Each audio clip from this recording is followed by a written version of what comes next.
Bapak Ibu kira-kira suka dengan Pak Ustadz atau tidak? Pak Imam kita ini bagus atau tidak Pak? Jujur Bapak Ibu. Bagus. Baik dia. Macam nak meninggal ini. Naik. Pak Imam, ada satu orang imam tak lama Pak, dipindahkan cepat Pak. Karena nggak ngerti hadis Nabi. Kalau kamu jadi imam, ringkaskan. Tuh Pak. Disuruh ringkas, jangan baca ayat panjang-panjang. Jemaah kamu itu kamu tidak tahu keadaannya, wahai imam. Ada yang nahan kentut, ada yang pinggangnya sakit, asam urat. Kesian, kamu tidak ngerti tentang jemaah kamu itu sedang apa, maka ringkaskan. Ya, bayangkan Pak, sholat isya nahan kentut, lama lagi ayatnya panjang. Itu apakah Pak Imam merasa? Ditahan Pak, waladhdallin, mau bilang amin tak berani.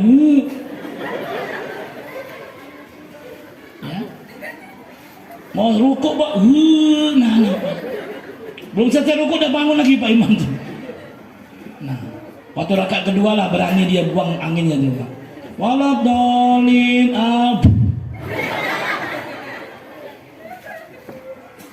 Saya tanya, ibu suka ayat pendek atau panjang? Pendek kan? Pendek atau panjang Bu? Anak-anak pada tahu. Mak dia tahu tuh, panjang pendek Bu. Kalau terawih rata-rata, Pak Imam tuh panjang pendek Bu. Maka Pak Imam tuh harus nanya sama jemaah, jangan ngadap kiblat dulu, tanya dulu yang baris tuh. Kasih kode dulu. Ayat pendek atau ayat panjang? Kata jemaah sama-sama. Kalau ada yang lebih pendek, Pak Imam pendekkan lagi Pak Imam. Maka suruh ringkas. Kadang-kadang imam pas jamaah banyak ayat panjang, sendiri tahajud qul huwallah. Tak sunnah, bid'ah tuh Bapak Ibu. Ya. Ada seorang imam dipilih setahun, pas dipilih nggak pernah diganti-ganti ayat Pak. Kuliah kulhu. Itu kesukaan Nabi.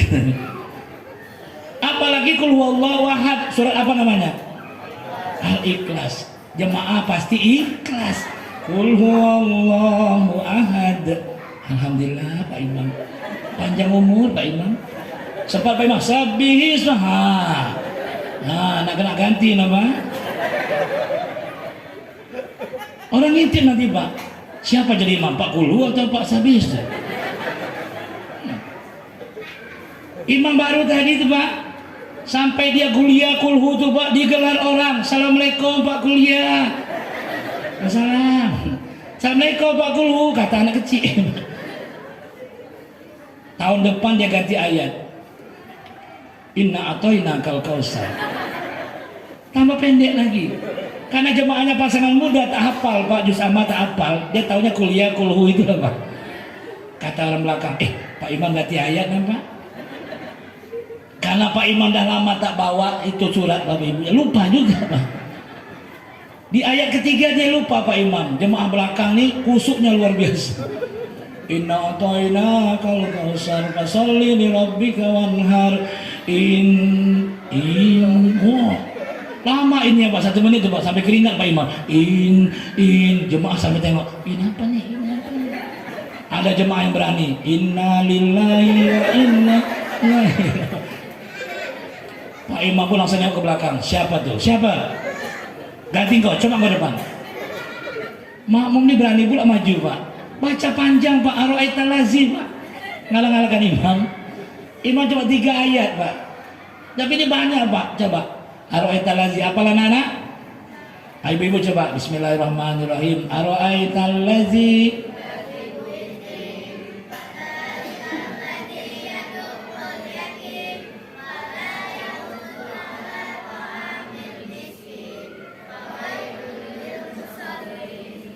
Nah, sampai Al-Lazi itu imam yang tadi di belakang tadi jadi ke depan itu Al-Lazi. Pak Imam di belakang biasa aja, mati lah kau. Aku balas kemarin ini ya. Udah lama Al-Lazi Pak, yang belakang kawan-kawannya pun tak hafal juga Pak. Al-Lazi apa? Tapi karena Pak Imam tak sampai hati Pak, jawab Pak. Allazina an'amta alaihim. Kata Pak Imam satu sama. Maka jadi imam ringkas atau panjang, Bu? Pak imam kita kira-kira ringkas atau panjang, Bu? Nah, tak berani jawab kan? Kalau kami jawab, Pak Ustaz kualat, Pak Ustaz. Mati jadi batu kan ini. Bapak Ibu, bersyukur kita ada guru di sini, Bapak Ibu ya. Bersyukur Bapak Ibu ya. Guru kita datang ke sini jadi guru di sini. Kita tak pernah tak pernah ragu dengan orang-orang Aceh, Bapak Ibu, orang-orang Padang. Ada orang Padang sini? Nah, kalau ditanya orang apa, bilang orang Islam. Sukunya di mana? Padang. Jangan bersaudara gara-gara suku, Pak. Ini nggak boleh. Sama-sama Padang bersaudara, nggak sampai surga, Pak. Sampai Padang aja tuh. Jawa sama Jawa, nggak boleh kok sombong itu. Asubian namanya, itu fanatik suku, fanatik kelompok. PDI sama PDI, Nasdem sama Nasdem, nggak boleh Bapak Ibu. Maka saya katakan pilihlah mereka yang sholat, jaga sholat. Nabi milih gubernur sholatnya, bukan pintarnya. Cek dua-dua sholatnya. Siapa yang jago sholatnya? Dia jago ya Rasul sholatnya. Ke masjid tidak? Ke masjid dua-dua ya Rasul. Tahajud enggaknya? Tahajud ya Rasul. Sholat sunat dibuat enggak? Yang satu buat, satu dia. Yang hebat sholatnya tidak pilih. Kenapa? Yang mampu jaga sholat pasti dia yang mampu jaga amanah dari Allah Subhanahu Wa Taala. Betul Bapak Ibu? Berani bilang sama caleg seperti itu? Aku bisa pilih kau, tapi kau jaga sholat dulu. Tapi sembakonya diambil tuh Bapak Ibu. Ya. Maka masjid jangan dipengaruhi, Bang. Nanti dikasih ini, dikasih semen, tapi dia nggak sholat Bapak Ibu ya. Ambil aja semennya, tapi belum tentu pilih orangnya. Kasih tahu sama dia, kalau kau datang sholat subuh selama 40 hari berturut-turut, aku pilih kau tuh. Ya. Maka Bapak Ibu jangan sombong. Ada nggak Jawa sombong di sini Bapak Ibu? Ada orang Jawa sama Jawa kawan Bu? Tidak boleh berbahasa Jawa kalau ada orang Padang di sampingnya. Ya, ulama-ulama NU bilang haram tuh Bapak Ibu. Ya, Jawa sama Jawa lagi ngomong, Padang dengar. Nah, kalau Jawa, nenek gono. Atuh. Padang ngomong sama Padang, orang Melayu samping tak boleh Pak. Di mana kampung lu Bang? Apa nggak cakap? Tak boleh. Jadi bahasa daerah, kalau ada orang daerah dia semua baru boleh. Jadi di kampung ini jangan kita terpecah belah Pak. Tengok Rempang Pak. Kenapa Jawa nggak turun? Kenapa Aceh nggak turun? Bisa kenapa Padang nggak turun? Dia bilang itu kan orang Melayu Pak. Itu agar kita dipecah-pecah dengan suku tadi Bapak Ibu. Padahal mereka mempunyai kalimat la ilaha illallah. Saudara kita bukan itu? Barang siapa yang tidak peduli dengan saudaranya, kata Nabi, dia bukan golonganku Bapak Ibu. Kita harus turun sama-sama ke sana. Pak Imam langsung depan Bapak Ibu. Dengan rencongnya itu.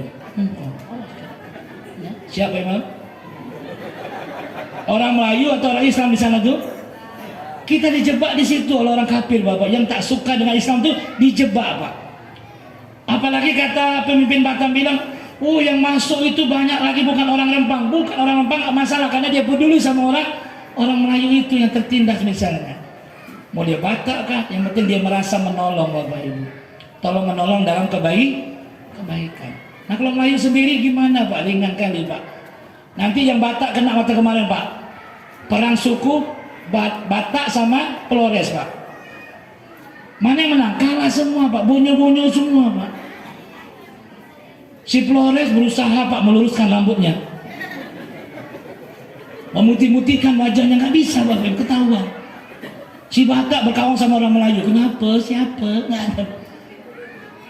Maka jangan bilang saya orang Batak, saya orang Flores, saya orang Aceh. Wa ana minal muslimin. Saya adalah orang Islam. Saya tanya, orang apa semua di sini? Yakin? Coba angkat tangannya, jari satunya. Angkat tangan semua, angkat tangan. Asyhadu alla wa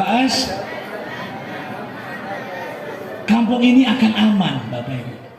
Maka Pak RT kalau nengok ada kelompok-kelompok suku, bubarkan.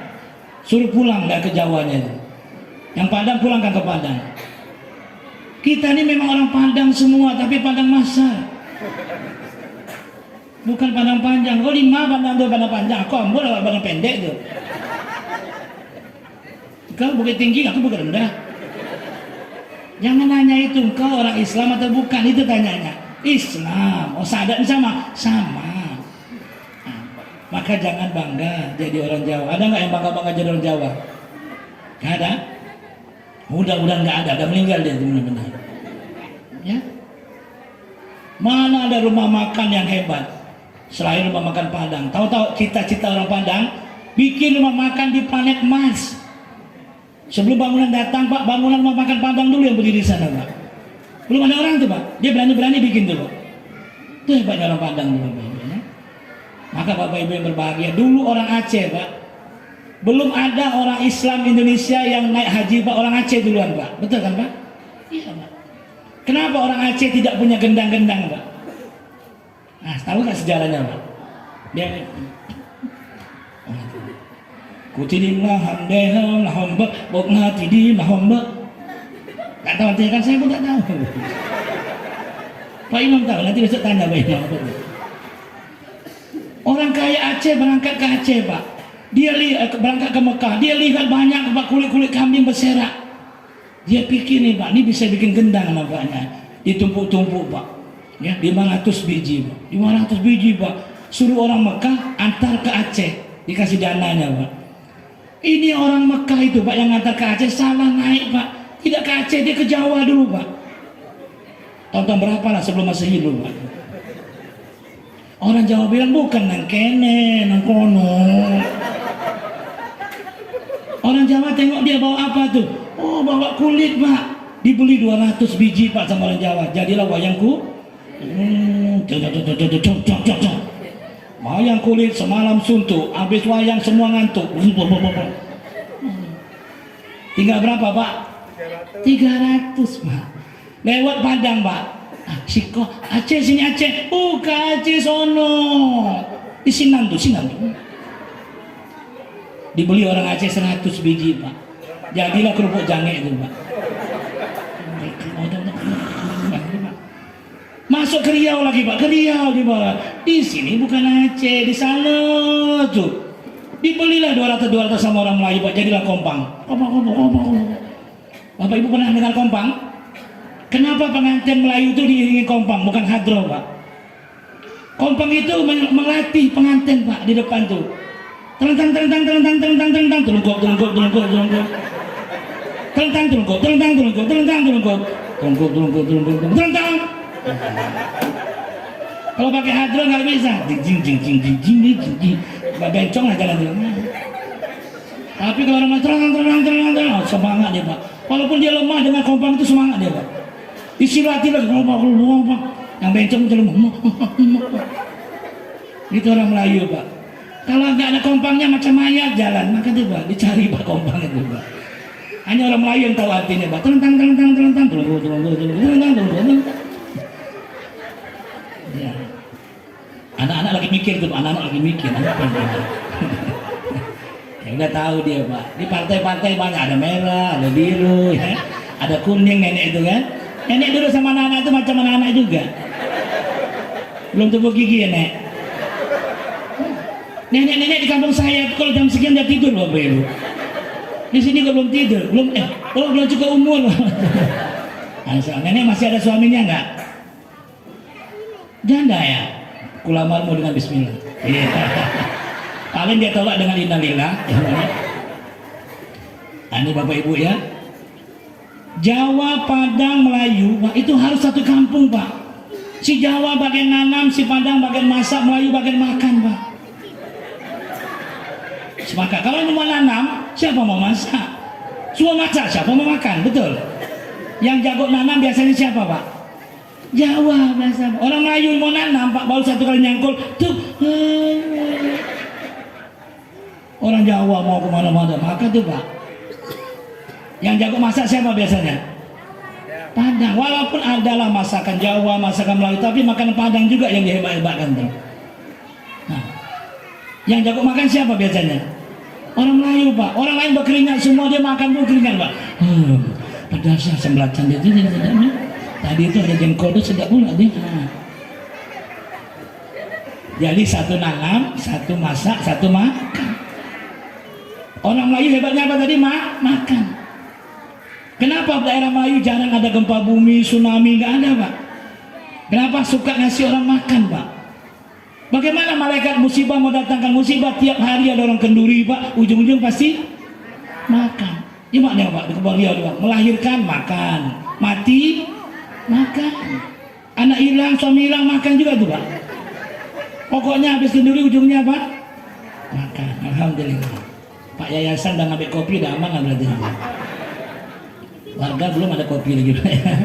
Ini Bapak Ibu yang berbahagia, coba tengok di Padang. Kenapa jadi gempa di Padang? Banyak rumah makan tapi jarang ada yang gratis Bapak.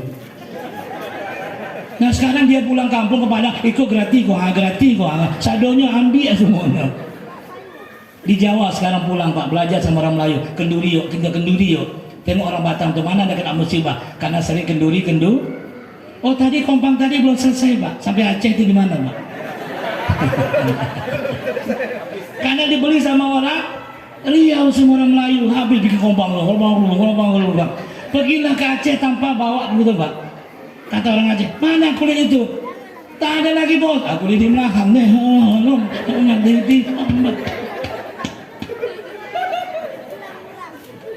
Orang Padang sama orang Melayu kalau jualan mana yang laku Pak? Kok tahu Bapak Ibu? Dari segi musik aja kita bisa bedakan Pak. Orang Padang tuh musiknya nggak ada gongnya Pak. Pasti talempong semua. Untung. Orang Melayu tak untung. Masih untung tak untung. Ada yang tak tolong. Tidaknya banyak, untung sekali. Maka orang Melayu itu jarang kita dengar dia jualan, itu jarang Pak. Kalau Padang pandai dagang, Melayu melamun melulu. Orang Padang tidak Pak. Ada 3 rumah makan Padang, dia masuk ke 4 dia berani Pak. Orang Melayu mikir-mikir Pak, ngaku tak aku ya, tak buaya, tak kata, tak jadi jualan tuh Pak. Orang Padang tidak, di ma bumi dipijak, siko langit junjuang, di ma tapak tapak siko pada luar ruang. Kalau jodoh rezeki tak kemana-mana, dia berani buat makan Pak. Mau ada rumah sederhana, mau yang buat toko, buat anak alun lain macam-macam Pak. Dia berani Pak kalau rezeki nggak kemana-mana. Orang Melayu belum bisa Bapak Ibu. Orang Melayu pakai perasaan jualan, pasti nggak pernah Pak beruntung Pak. Padang tidak Pak.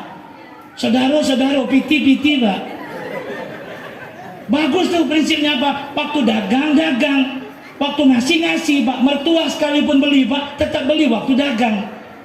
Kalau orang Melayu tidak, dah pinjamlah duit koperasi bikin kue Pak. Mertua datang, mertua, ambil. Anak saudara datang, kau sama aku tuh kan ada saudara, habis kue semua tuh. Maka orang Melayu tak boleh dagang Pak, dia mau beli aja Pak. Maka beruntung orang Padang datang ke Batam Pak. Kalau dibuat di Padang semua macam mana mau, siapa mau beli Pak? Semua orang Padang jualan Pak.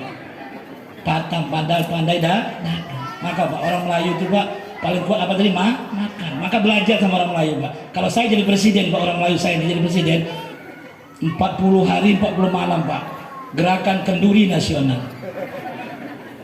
Pokoknya kalau orang tak kenyang, nggak ada demo lagi tuh Pak. Demo yuk, habis jauh kenyang. Kampung ini ada kenduri nggak Pak Ketua? Pak Ketua nanti meninggal mau dikendurikan berapa hari?